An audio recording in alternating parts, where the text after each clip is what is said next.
Hi hello ಎಲ್ರಿಗೂ ನಮಸ್ಕಾರ. Welcome back to ಸಂದೇಶ ಅಕಾಡೆಮಿ. ಸೊ ಇವತ್ತು ನಾವು IEO MVI ಹಾಗೂ ಭೂಮಾಪಕರಿಗೆ ಬೇಕಾಗುವಂತಹ ಎಕನಾಮಿ ರಿಲೇಟೆಡ್ ಆದಂತಹ ಕ್ಲಾಸ್ ಮಾಡ್ತಾ ಇದ್ವಿ. ಬಹಳ ಇಂಪಾರ್ಟೆಂಟ್ ಆದಂತಹ ಕ್ಲಾಸು ಇದು.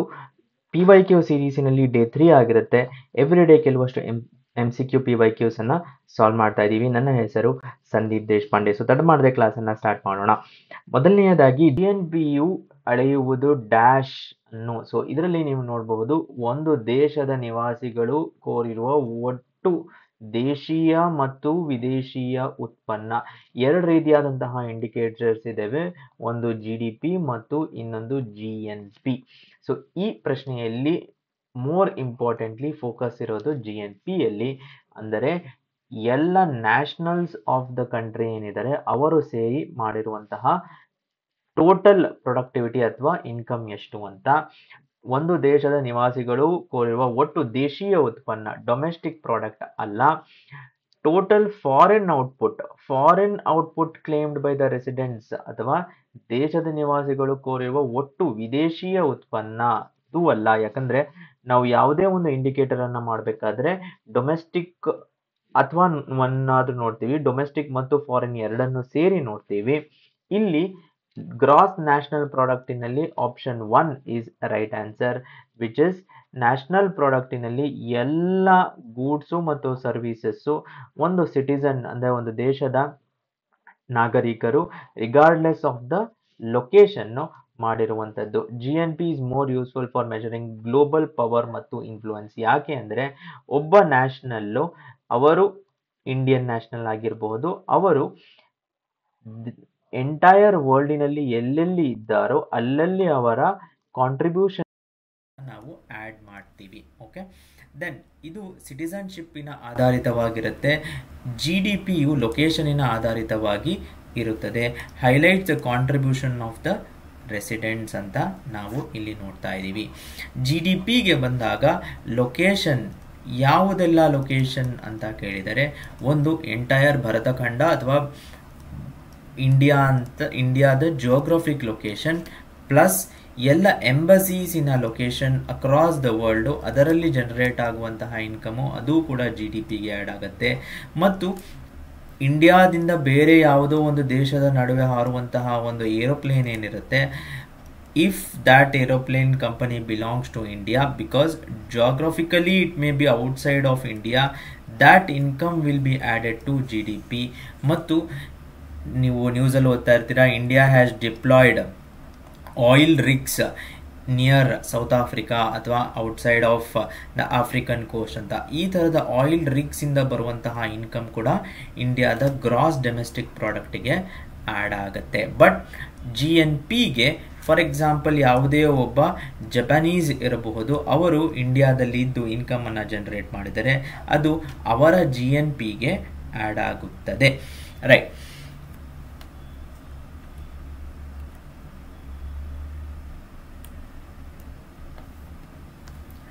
ಮುಂದಿನ ಪ್ರಶ್ನೆ ತುಂಬ ಸರಳವಾಗಿದೆ. ರಿಫಾರ್ಮ್ಸ್ ಏನು, ಅದರ ಇಂಪ್ಯಾಕ್ಟ್ ಏನು ಅಂತ ಕೇಳ್ತಾ ಇದ್ದಾರೆ. ಸಾಕಷ್ಟು ಆರ್ಥಿಕ ಸುಧಾರಣೆಗಳು ಏನು ಮಾಡ್ತೀವೋ ಆ ಆರ್ಥಿಕ ಸುಧಾರಣೆ ಮತ್ತು ಅದರ ಪರಿಣಾಮ, ಉದಾಹರಣೆಗೆ ಸರಕು ಮತ್ತು ಸೇವಾ ತೆರಿಗೆ, that is goods and services tax ಅನ್ನೋದೇನಿದೆ, ಅದು ಒಂದು ಸರಳೀಕೃತವಾದಂತಹ ತೆರಿಗೆ ರಚನೆ ಅಥವಾ ಸಿಂಪ್ಲಿಫೈಡ್ ಟ್ಯಾಕ್ಸ್ ಸ್ಟ್ರಕ್ಚರ್ ಅನ್ನೋದನ್ನು ನಾವು ನೋಡಬೇಕು. ವಿಜಯ್ ಕೇಲ್ಕರ್ ಅವರು ಫಸ್ಟ್ ಟೈಮ್ ಇದರ ಒಂದು ವೈಟ್ ಪೇಪರನ್ನು ರಿಲೀಸ್ ಮಾಡಿದಾಗ 14% ಸಿಂಗಲ್ ಟ್ಯಾಕ್ಸ್ ಅನ್ನು ಇನಿಷಿಯೇಟ್ ಮಾಡಬೇಕು.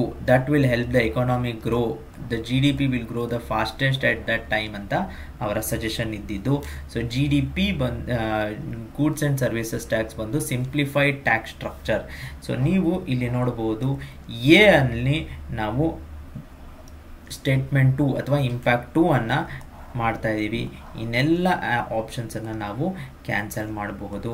ಹಾಗಾಗಿ ಆಪ್ಷನ್ ಎ, ಓನ್ಲಿ 1 ಆಪ್ಷನ್ ಗೊತ್ತಿರೋದ್ರಿಂದ ನಮಗೆ ಆನ್ಸರ್ ಸಿಕ್ಕಾಗಿದೆ, ಬೇರೆಲ್ಲವೂ ಗೊತ್ತಿರುವ ಅವಶ್ಯಕತೆ ಇಲ್ಲ. ಬಟ್ ಇನ್ ಎನಿ ಕೇಸ್ ಡಿಸ್ಇನ್ವೆಸ್ಟ್ಮೆಂಟಿಂದ ಏನಾಗುತ್ತೆ ಅಂತ ಕೇಳಿದರೆ ಫಿಸ್ಕಲ್ ಡೆಫಿಸಿಟ್ ಅನ್ನೋದು ರಿಡ್ಯೂಸ್ ಆಗುತ್ತೆ. ಯಾಕೆ ಅಂದರೆ ಇದರಿಂದ ಬಂದಂತಹ ಇನ್ಕಮ್ಮು ಇದು ಯಾವುದೇ ಒಂದು ಡೆಟ್ಟನ್ನು ಇನ್ಕ್ರೀಸ್ ಮಾಡೋದಿಲ್ಲ. It will not increase the debt of the government. So B becomes 3. So B 3 ಸರಿಯಾಗಿದೆ. FDI ವಿದೇಶಿ ಬಂಡವಾಳ ಹೂಡಿಕೆ ಅಂತ ಏನು ಹೇಳ್ತೀವಿ ಅಥವಾ ವಿದೇಶಿ ನೇರ ಹೂಡಿಕೆ, ಅದರಿಂದ ಇನ್ಕ್ರೀಸ್ಡ್ ಫಾರಿನ್ ಇನ್ವೆಸ್ಟ್ಮೆಂಟ್ಸ್ ಬಹಳನೇ ಸುಲಭವಾಗಿದೆ, C1 ಆಗುತ್ತೆ. ತದನಂತರದಲ್ಲಿ ಎಕನಾಮಿಕ್ ಲಿಬರಲೈಸೇಷನ್ನು 1991ನಲ್ಲಿ ಭಾರತದಲ್ಲಾದಂಥದ್ದು. ಇದೇ ರೀತಿಯಾಗಿ ಅಕ್ರಾಸ್ ದ ವರ್ಲ್ಡ್ ಬೇರೆ ಬೇರೆ ಟೈಮ್ಸಲ್ಲಿ ಲಿಬರಲೈಸೇಷನ್ ಆಗಿದೆ.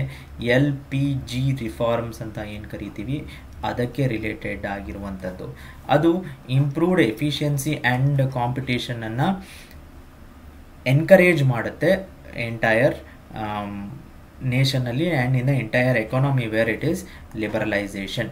ವರ್ಲ್ಡ್ ಎಕನಾಮಿಕ್ ಫೋರಮ್ ಆಗಿರ್ಬೋದು, IMF ಆಗಿರ್ಬೋದು, ಇವೆರಡು ಸಂಸ್ಥೆಗಳು ಲಿಬರಲೈಸೇಷನನ್ನು ಪ್ರೋತ್ಸಾಹಿಸುತ್ತೆ. Option 1 is right answer. ಮುಂದಿನ ಪ್ರಶ್ನೆ ಬಹಳ ಸುಲಭವಾಗಿರುವಂತಹ ಪ್ರಶ್ನೆ. ಎಕ್ಸಾಮಲ್ಲಿ ಈ ಥರದ ಪ್ರಶ್ನೆಗಳು ಬರ್ತಾ ಇದೆ, ಯಾಕಂದರೆ ನೀವು ನೆನಪಿಟ್ಕೊಳ್ಳಿ ಇದು ಎಕಾನಮಿ ರಿಲೇಟೆಡ್ ಆಗಿರುವಂಥದ್ದು. ಬಹಳಷ್ಟು ಜನ ಎಕನಾಮಿಕ್ಸನ್ನು ಡೀಟೇಲ್ ಆಗಿ ಸ್ಟಡಿ ಮಾಡ್ತಾರೆ, but that is not the scope of the syllabus. ಭಾರತದ ಆರ್ಥಿಕ ವ್ಯವಸ್ಥೆ ಅಂತ ಕೇಳ್ತಾ ಇದ್ದಾರೆ. ಓಕೆ, ಏನಿದೆ ಆರ್ಥಿಕ ವ್ಯವಸ್ಥೆ ಭಾರತದ್ದು ಅಂತ. ರೈಟ್, ಏನು ನಾನ್ tax, not a non tax ಅಂದರೆ ಯಾವುದು ಟ್ಯಾಕ್ಸ್ ಎಕ್ಸ್ಪೆಂಡಿಚರ್, ಡಬಲ್ ನೆಗೇಷನ್ ಅಂತ ಏನು ಹೇಳ್ತೀವಿ, ಬಡ್ಡಿ ತೆರಿಗೆ, ಇದರಲ್ಲೇ ವರ್ಡಲ್ಲೇ ಇದೀಗೆ ಟ್ಯಾಕ್ಸ್, ಇಂಟ್ರೆಸ್ಟ್ ಟ್ಯಾಕ್ಸ್. ಯಾವುದಕ್ಕೆ ಬರುತ್ತೆ ಇಂಟ್ರೆಸ್ಟ್ ಟ್ಯಾಕ್ಸ್ ಅಂದರೆ ಲೆಟ್ಸ್ ನೀವು ಯಾವುದೋ ಒಂದು ಫಿಕ್ಸ್ಡ್ ಡೆಪಾಸಿಟ್ ಇದ್ದೀರಾ, ಅದರಲ್ಲಿ ನಿಮಗೆ ಇಂಟ್ರೆಸ್ಟ್ ಬಂದಿದೆ. ಆ ಇಂಟ್ರೆಸ್ಟು ತುಂಬ ಹೈಯರ್ ಅಮೌಂಟಲ್ಲಿದ್ದಾಗ ಅದರ ಮೇಲೆ ಒಂದು ಟ್ಯಾಕ್ಸನ್ನು ಹಾಕ್ತಾರೆ, ಅದನ್ನು ನಾವು ಇಂಟ್ರೆಸ್ಟ್ ಟ್ಯಾಕ್ಸ್ ಅಂತ ನೋಡಬಹುದು. ಮತ್ತು ಯಾವುದೆಲ್ಲ ನಾನ್ ಟ್ಯಾಕ್ಸ್ ರೆವೆನ್ಯೂ ಅಂತ ಕೇಳಿದರೆ, ಯಾವುದಾದರೂ ಬಾರೋಯಿಂಗ್ಸನ್ನು ಮಾಡಿದರೆ ಅದು ನಾವು ರಿಟರ್ನ್ ಮಾಡ್ತೀವಿ, ಅದು ನಾನ್ ಟ್ಯಾಕ್ಸ್ ರೆವೆನ್ಯೂ ಆಗುತ್ತೆ. ಸ್ಪೆಷಲ್ ಲೆವೀಸ್ ಸರ್ಕಾರದಿಂದ ಹಾಕಿರುವಂಥದ್ದು. ಯಾವುದೇ ಒಂದು ನೀವು IMF has grants. Recently Bharat ಮತ್ತು ಪಾಕಿಸ್ತಾನದ ಒಂದು ಸ್ಕರ್ಮಿಷಸ್ ಮಧ್ಯೆ ಆದಂತಹ ಟೈಮಿನಲ್ಲಿ IMF ಗ್ರ್ಯಾಂಟ್ ರಿಲೀಸ್ ಆಗಿದೆ ಪಾಕಿಸ್ತಾನ್ಗೆ ಅಂತ ನೀವು ಓದಿರ್ತೀರಾ. That grant is a non tax grant. Okay, ಮತ್ತು ನೀವು ಹೆಲ್ಮೆಟ್ ಹಾಕಿಲ್ಲ ಅಂತ ಫೈನ್ ಕಟ್ಟಿರ್ತೀರಾ, ಆ ಎಲ್ಲವೂ ಟ್ಯಾಕ್ಸ್ಗಳು, that is non tax penalties ಆಗಿರ್ಬೋದು. ಮತ್ತು ಪಾರ್ಕಿಂಗ್ ಫೀಸನ್ನು ಪೇ ಮಾಡಿರ್ತೀವಿ. ಮತ್ತು ಸರ್ಕಾರ ಆಧಾರಿತ ದೇವಸ್ಥಾನಗಳು ಯಾವುದೇ ಒಂದು ಪ್ಲೇಸಸಲ್ಲಿ ಫೀಸ್ ಅಂತ ಕೆಲವುದಿರುತ್ತೆ, ಆ ಫೀಸ್ಗಳೆಲ್ಲವೂ ನಾನ್ ಟ್ಯಾಕ್ಸ್ ರೆವೆನ್ಯೂಗೆ ಆ್ಯಡ್ ಆಗುತ್ತೆ. ಮತ್ತು prices of public goods and services. Okay, let's say water supply ಇರುತ್ತೆ, ಆ ವಾಟರ್ ಸಪ್ಲೈ, ಎಲೆಕ್ಟ್ರಿಸಿಟಿ ಸಪ್ಲೈ, ಇವೆಲ್ಲವೂ ಇನ್ಕಮ್ಮೇ ಸರ್ಕಾರಕ್ಕೆ, ಬಟ್ ಇದು ಯಾವುದು ಟ್ಯಾಕ್ಸ್ ಇನ್ಕಮ್ ಅಲ್ಲ, ಮತ್ತು ಯಾವುದೇ ಸ್ಪೆಷಲ್ ಅಸೆಸ್ಮೆಂಟಿಂದ ಬರುವಂತಹ ಇನ್ಕಮ್ಸು. ರೈಟ್, ಮುಂದಿನ ಪ್ರಶ್ನೆ, ಯಾವುದು ಗಿನಿ ಕೋಎಫಿಷಿಯಂಟಿಗೆ ರಿಲೇಟೆಡ್ ಆಗಿ ಅಥವಾ ಅಸೋಸಿಯೇಟೆಡ್ ಆಗಿರುವಂಥದ್ದು ಅಂತ ಹೇಳ್ತಾ ಇದ್ದಾರೆ.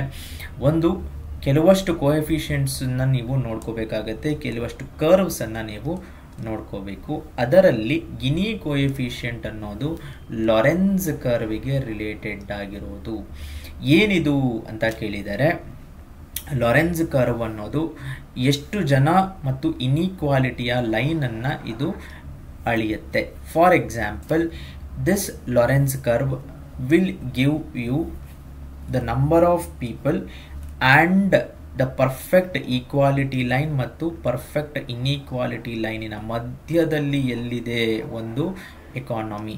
For example, highly unequal economies ಏನಿದೆ ಅದರ ಲಾರೆನ್ಸ್ ಕರ್ವ್ ಈ ರೀತಿಯಾಗಿರುತ್ತೆ.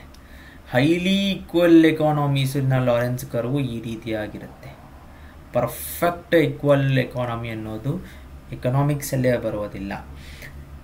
ಗಿನಿ ಕೋಎಫಿಷಿಯಂಟ್ ಏನು ಅಂದರೆ, ಈ ಏರಿಯಾ ಏನಿದೆ, ಇನ್ಇಕ್ವಾಲಿಟಿಯ ಏರಿಯಾ ಏನಿದೆ, divided by the whole area ಅನ್ನೋದು ನಮಗೆ ಗಿನಿ ಕೋಎಫಿಷಿಯಂಟ್. ಮತ್ತು ಇದು 0 ಮತ್ತು 1 ಮಧ್ಯದಲ್ಲಿ ಇರುವಂಥದ್ದು. 0 ಅಂದರೆ ಏನು, ಈ ಏರಿಯಾ ಏನಿದೆ, this area is not at all there ಅಂತ, ಅಂದರೆ ನಮ್ಮ ಇನ್ಇಕ್ವಾಲಿಟಿಯ ಏರಿಯಾ ಇಲ್ಲವೇ ಇಲ್ಲ. That means it is perfect equality. Inequality fully area enclose ಆಗಿದೆ ಅಂತ ಅಂದರೆ ದಟ್ ಈಸ್ ಪರ್ಫೆಕ್ಟ್ ಇನ್ಇಕ್ವಾಲಿಟಿಯನ್ನು ಅದು ತೋರಿಸುತ್ತೆ. ಓಕೆ, ಸೊ ನ್ಯಾಷನಲ್ ಇನ್ಕಮ್ ಇನ್ಇಕ್ವಾಲಿಟಿಯನ್ನು ತೋರಿಸುತ್ತೆ. ಇದು ಎಜುಕೇಷನ್ ಸಿಸ್ಟಮ್ಗೆ ರಿಲೇಟೆಡ್ ಆದಂತಹ ಕೊಎಫಿಷಿಯಂಟ್ ಅಥವಾ ಇಂಡೆಕ್ಸ್ ಆಗಿಲ್ಲ. So statement 3, 1 and 2 is right answer. Right. ಮುಂದಿನ ಪ್ರಶ್ನೆ, ಒಂದು ದೇಶದ ಎಲ್ಲ ಎಕನಾಮಿಕ್ ಟ್ರಾನ್ಸಾಕ್ಷನ್ಗಳು ಒಂದು ಬಾಹ್ಯ ದೇಶದ ಎಕನಾಮಿಕ್ ಟ್ರಾನ್ಸಾಕ್ಷನ್ನಿಗೆ ಹೋಲಿಸಿದರೆ ಅದನ್ನು ಏನಂತ ಕರಿತೀವಿ ಅಂತ ಹೇಳ್ತಾ ಇದ್ದಾರೆ. ದಟ್ ಈಸ್, ವರ್ಷವೊಂದರಲ್ಲಿ ಬಾಹ್ಯ ಜಗತ್ತಿನೊಂದಿಗೆ ಭಾರತದ ಎಲ್ಲ ಆರ್ಥಿಕ ವ್ಯವಹಾರಗಳನ್ನು ಹೀಗೆಂದು ಕರೆಯಲ್ಪಡುತ್ತದೆ ಅಂತ. ಬ್ಯಾಲೆನ್ಸ್ ಆಫ್ ಟ್ರೇಡ್ ಅಲ್ಲ, ಅದು ಓನ್ಲಿ ಟ್ರೇಡ್ಗೆ ರಿಲೇಟೆಡ್ ಆಗಿರೋದು. Balance of payment option B is right answer.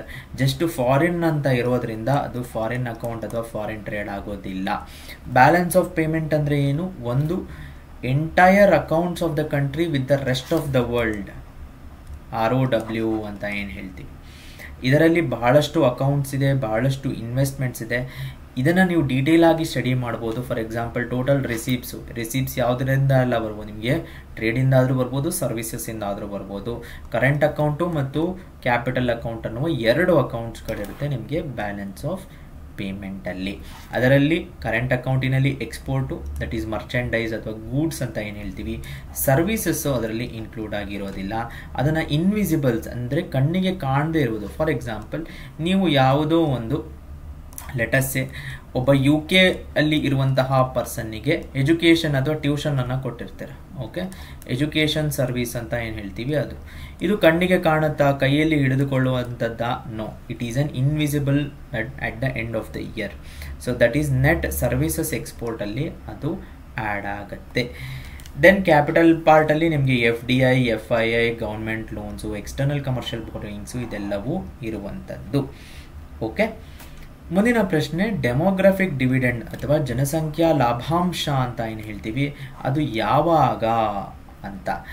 ಯಾವುದೇ ಒಂದು ರಿಸೋರ್ಸ್, ಫಿಸಿಕಲ್ ರಿಸೋರ್ಸ್ ಆಗಿರಬಹುದು ಅಥವಾ ಅದು ಹ್ಯೂಮನ್ ರಿಸೋರ್ಸ್ ಆಗಿರಬಹುದು, ಅದಕ್ಕೆ ಒಂದು ಯೂಸ್ ಅಂತ ಇರುತ್ತೆ. ಓಕೆ, ಅದರಿಂದ ಯಾವುದಾದರೂ ಯೂಸ್ ಪಡೆಯುವಂತಹ ಒಂದು ಟೈಮ್ ಇರುತ್ತೆ. ಒಬ್ಬ ಮನುಷ್ಯ, ಒಬ್ಬ ಪರ್ಸನ್ ಹುಟ್ಟಿದ್ರಿಂದ 15 ವರ್ಷದ ಒಳಗೆ ಅವರ ಬಾಲ್ಯ ವಯಸ್ಸು ಇರೋದ್ರಿಂದ, ಅವರ ಚೈಲ್ಡ್ಹುಡ್ ಇರೋದ್ರಿಂದ ಅದು ಅವರ ಲರ್ನಿಂಗಿಗೆ. ಆ ಟೈಮಿನಲ್ಲಿ ಅವರಿಂದ ಯಾವುದೇ ಒಂದು ಡಿವಿಡೆಂಡ್ ಇರೋದಿಲ್ಲ. So population below 15 is more. When is demographic dividend reaped? Not when too many people are below 15 years. ಮತ್ತು 65 ಇಂದ ಮೇಲಗಡೆ ಇರುವವರು resting period. Okay, so population more than 65 years no. Only between 15 to 64 ಇರುವಂಥ age group ಏನಿದೆ, ಅವರು ಆ ರಿಸೋರ್ಸಿಂದ ನಮಗೆ dividend ಬರುವ ಚಾನ್ಸಸ್ ಇರುತ್ತದೆ, ನಮಗೆ ಲಾಭ ಬರುವ ಚಾನ್ಸಸ್ ಇರುತ್ತೆ. Option 2 is right answer. ಅದಕ್ಕೂ ಜನಸಂಖ್ಯಾ ಬೆಳವಣಿಗೆಗೂ ಯಾವುದೇ ರೀತಿಯಾದಂತಹ ಲಿಂಕ್ ಇಲ್ಲ.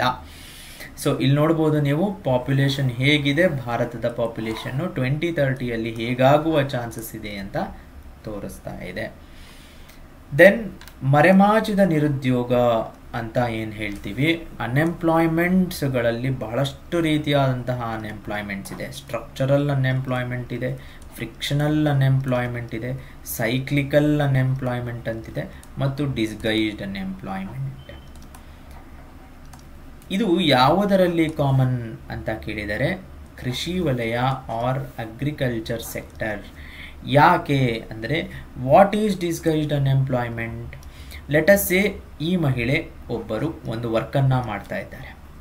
ಓಕೆ, ಈ 3 ಜನ ಮಹಿಳೆಯರು ಸೇರಿ ಒಂದು ವರ್ಕನ್ನು ಮಾಡಿ ಅದರಿಂದ GDPಗೆ ₹100 ಆ್ಯಡ್ ಆಗ್ತಾ ಇದೆ ಅಂತ ಇಟ್ಕೊಳ್ಳಿ. ತದನಂತರದಲ್ಲಿ ಆ ಮಹಿಳೆಯರ ಜೊತೆಗೆ ಇವರಿಬ್ಬರೂ ವರ್ಕನ್ನು ಮಾಡೋದನ್ನು ಸ್ಟಾರ್ಟ್ ಮಾಡಿದರು. ಅವರಿಬ್ಬರೂ ಸೇರಿಕೊಂಡರೆ GDPಯು ₹100 ಆಗಿದ್ದರೆ, that is when additional labour does not lead to additional GDP. Okay, then those additional people, those 2 people are called as disguised unemployment. Disguised unemployed. They are not within the framework of employment, even though they may be receiving some salary or daily wages, etc. ಇದು agricultural ಫ್ಯಾಮಿಲೀಸಲ್ಲಿ ಹೆಚ್ಚಾದ್ರಿಂದ 49% of Indian population is in agriculture, yet their contribution is about 16 to 18% in the global GDP. There are other reasons also ಇದಕ್ಕೆ, ಅದೊಂದೇ ಅಂತ ಹೇಳ್ತಾ ಇಲ್ಲ, but reason being additional labor but low addition to GDP. Right, ಇದರೊಂದಿಗೆ ಈ ಕ್ಲಾಸನ್ನು complete ಮಾಡ್ತಾ ಇದ್ದೀವಿ. ಮುಂದಿನ ಕ್ಲಾಸಲ್ಲಿ ಮತ್ತೆ ಸಿಗೋಣ. ನಿಮ್ಮ ಸಪೋರ್ಟ್ ಹೀಗೆ ಇರಲಿ. ಧನ್ಯವಾದ.